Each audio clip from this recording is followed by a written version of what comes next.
Despite a missile attack by Iran, Israel has maintained its firm position and active military operations. Prime Minister Netanyahu highlighted the country's defense and attack capacity, sending a clear message to Iran. In this analysis, we will explore the consequences of this confrontation, the effectiveness of Israel's defenses, and the geopolitical impact of this escalation on the region.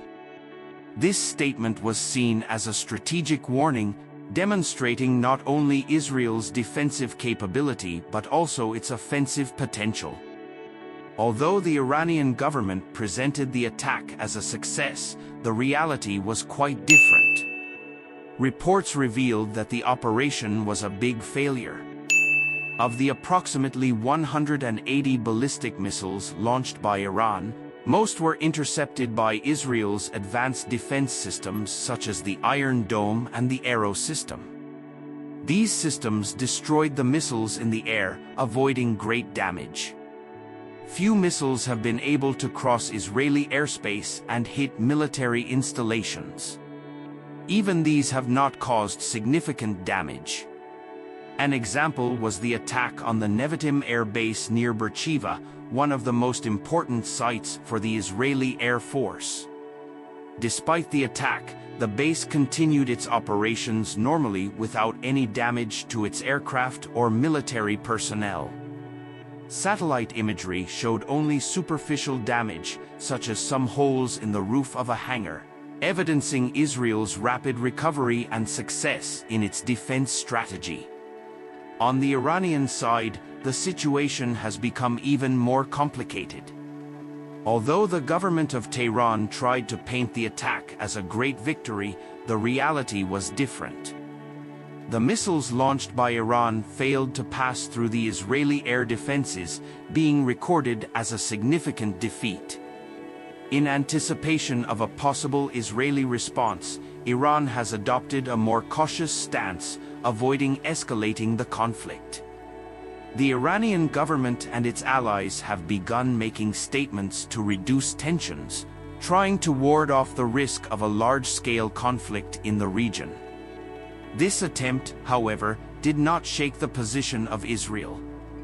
On the contrary, Netanyahu's firm statements further strengthened the country's determination to protect its interests and ensure its national security. Israel's military operations in Lebanon, specifically directed against Iran-backed Hezbollah, have intensified as part of this complex geopolitical clash. In southern Lebanon, Israeli forces attacked several areas controlled by Hezbollah, considerably weakening the group's infrastructure and creating a challenging scenario for its future operations. A severe blow was dealt when Hezbollah leader Hassan Nasrallah was neutralized. This event not only shook the leadership of the organization, but also secured a significant strategic advantage for Israel on the battlefronts against Iran and Hezbollah. The neutralization of Nasrallah caused a domino effect, temporarily disorganizing Hezbollah forces, giving Israel a position of superiority in the conflict. Feeling strengthened by the success of its operations in Lebanon and confident in its military superiority, Israel decided to expand its military activities to target directly Iranian targets in the region, adopting an even more assertive stance.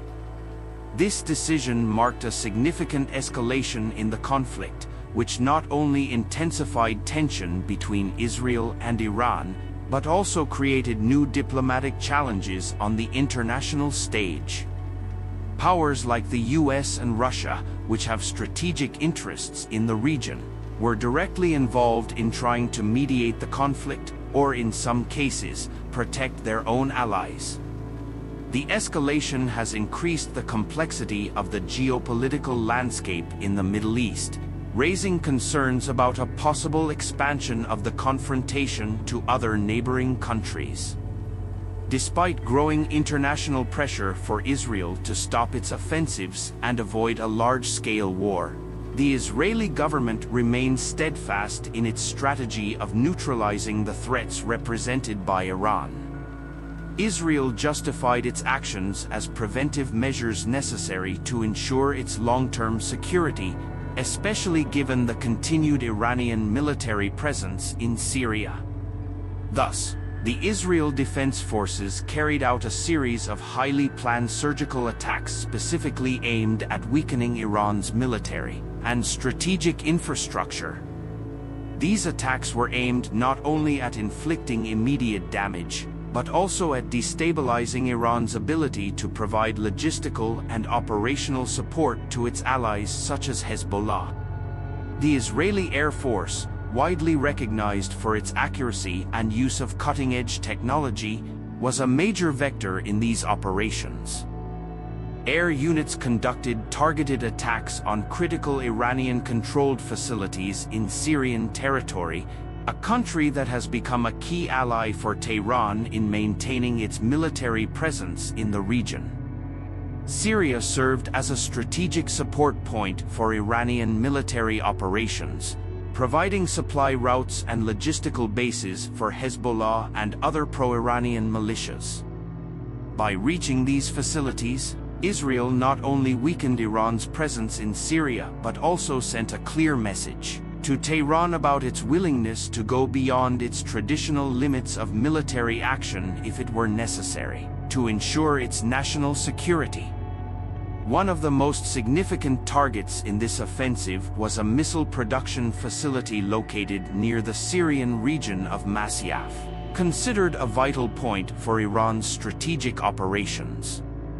According to Western intelligence sources, this facility not only produced advanced weapons but also served as a highly secret scientific research center, where Iran developed unconventional weapons, increasing the regional threat.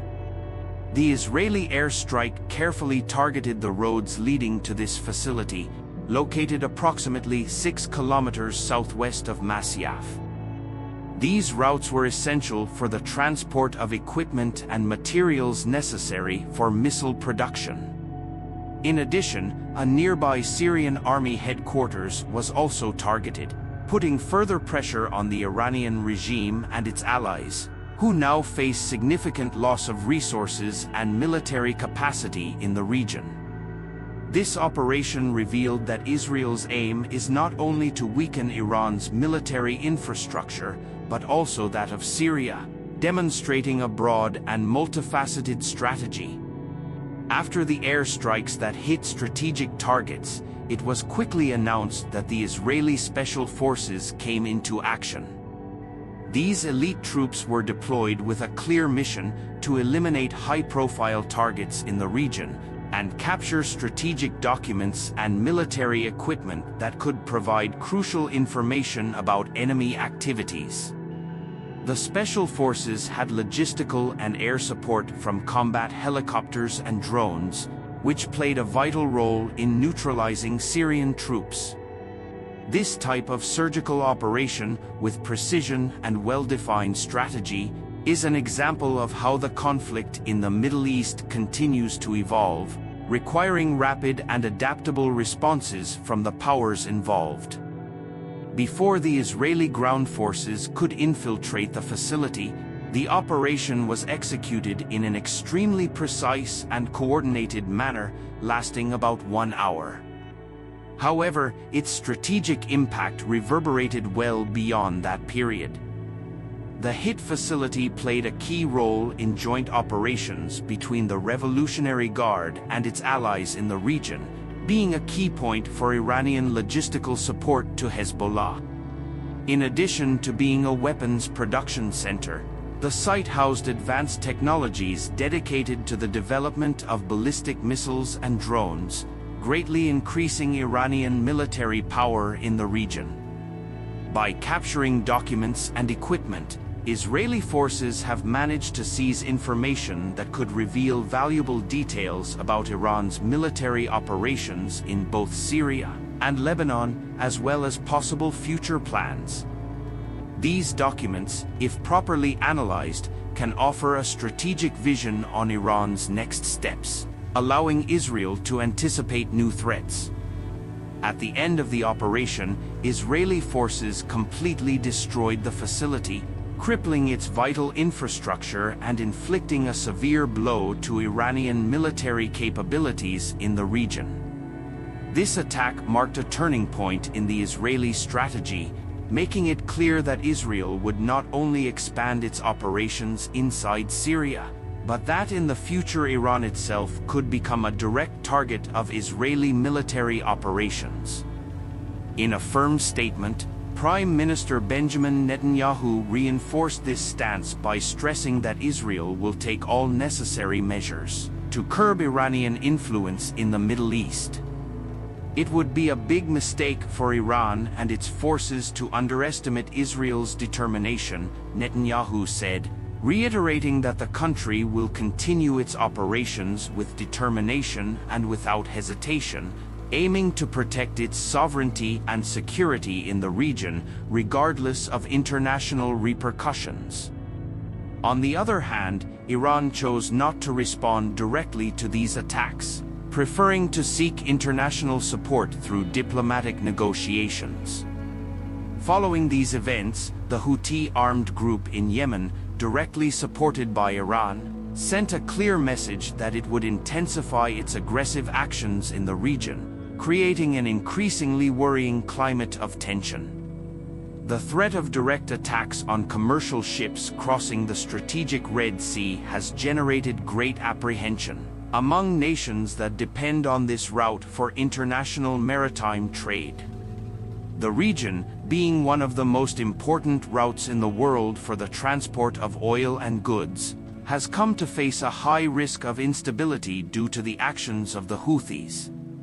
The gravity of these threats was widely recognized when a senior Greek maritime sector official received a direct email from the Houthis, detailing the seriousness of the risks and alerting to the potential consequences if there is any non-compliance with the impositions made by the group.